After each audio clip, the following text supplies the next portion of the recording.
Kezdtem mindenki Marcel, és itt is lennék a Bödönlakó második részével, amiben ugyebár nyilvánvalóan a Bödönnek a második hetét nézzük meg, ami csináltunk szeptemberben is, de akkor szerintem kezdjük is. De hogyha te még össze annyit, hogy lájkol, iratkozz fel, és hozd meg ismerőseiddel, ha tudod, hogy tetszeni fog, és ír valamilyen kommentet, ami kapcsolódik valami szinten, vagy nem, mindegy, csak ír kommentet. 8. napon a csípbogárnak levált a feje, leszakadt, a tujalevél elsüllyedt, és már ennyi történt, de a többi állatozó maradt, illetve észrevettem egy ilyen furcsa kicsi csigaszerű élőlényt. Nem tudom, hogy milyen csiga lehet ez, de valami biztos. 11 nap, hoztam egy növényt, ami egy pocsolyából, ami nem lett jó végre, mindegy. A levél elsüllyedt, a sima levél, a csípbogár szárnya leszakadt, a szárnya páncélja, most jelen pillanatban nem tudom, hogy mi van vele, mert nem bírom kihalászni.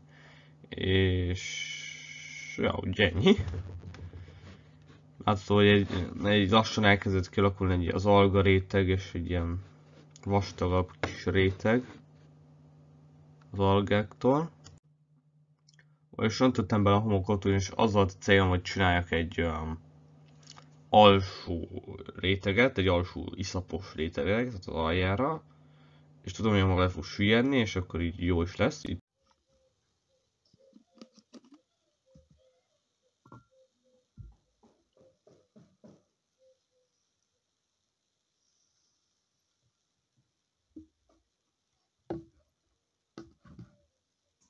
Elvertem, csak nagyon rossz lett a látási viszonyok, de majd kitisztítom.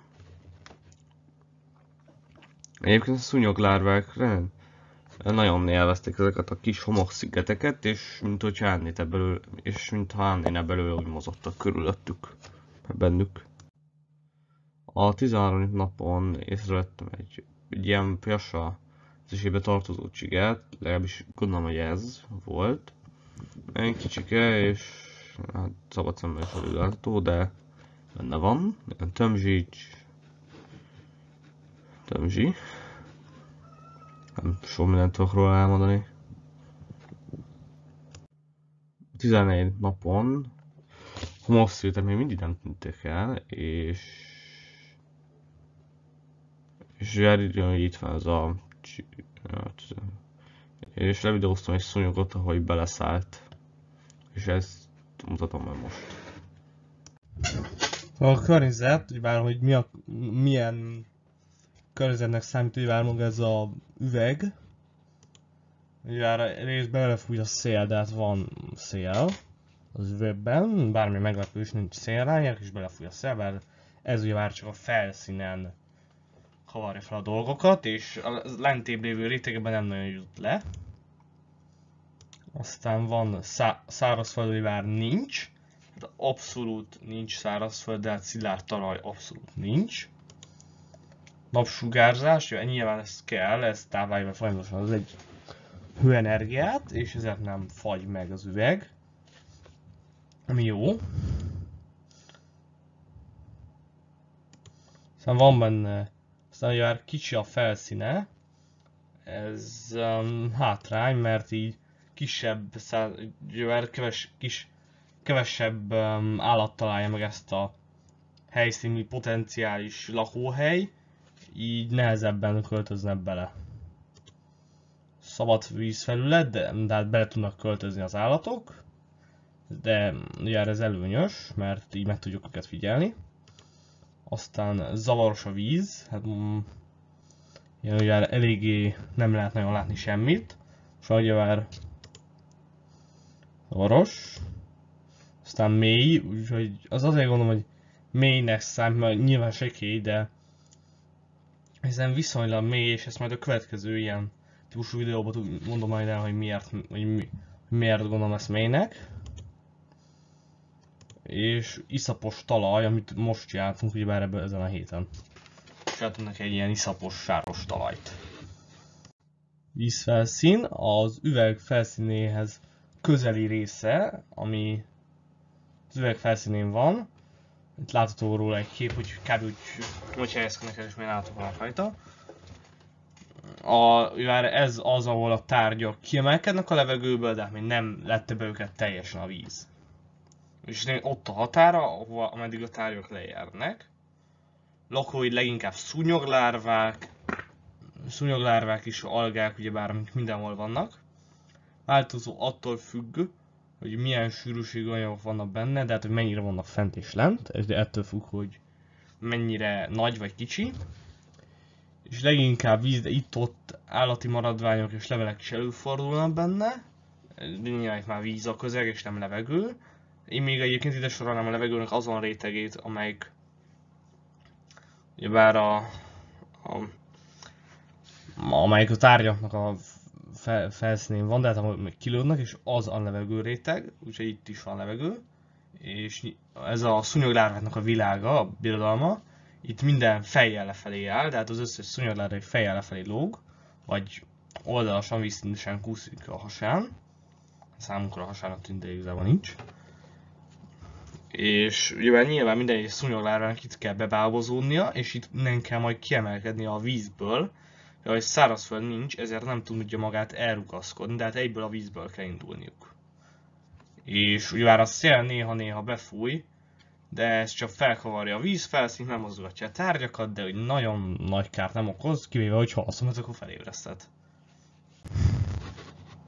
Az előző részben múlt héten eléggé rendesen kivizsgáltuk, hogy milyen állatok költözhetnek bele, bár úgy, hogy így belemennek, és hogy belerepülnek, hogy azok a rovarokat leginkább csak.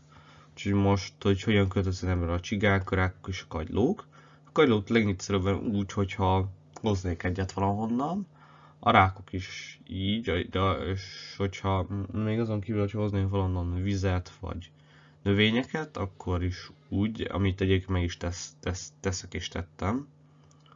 Úgyhogy így kerülhetnek bele ezek a kis csigák, amik most olyan nagy fejtörést okoznak. De legalább fejlődik az élővilág.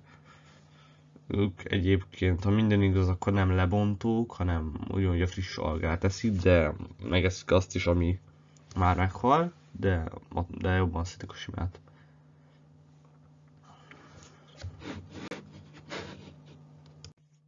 Rejtély, most is kerül bele egy rejtély, és egyébként ezt a csigát nem augusztus 28-án, vagy nem augusztus 27-én láttam, de hát az előző résznek a végén.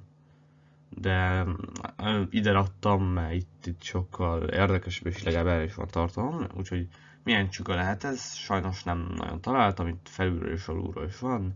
Ez sokkal jobb képlet ezzel kívül, még a másik az annyira nem, ezért nem. De most találtam egy ilyen csigát, úgyhogy majd nézegetjük, és rájövünk majd közösen. Farkával tud mozogni, és ilyen kis, nagyon aranyosan néz ki. Ennyi is lett volna ez a mai videó, remélem, hogy tetszett, akkor iratkozzatok fel, dobjatok egy like-t, és nyomjátok a csengéscsúcs, hogy harangos gombocskát. Itt megtalálható a Bödönlakunknak az első része, úgyhogy nézzétek meg azt is, hogyha esetleg elfelejtetnétek, vagy ha tudjátok, hogy bármelyik kérdésre választ, akkor azt írjátok írjátok le, hogy ez neked tetszett, írjátok le mindent a komment szekcióban, lájkoljátok a videót, iratkozzatok fel, és és nézzetek meg itt egy másik videót, amit jelenik meg a bal alsó sorokban.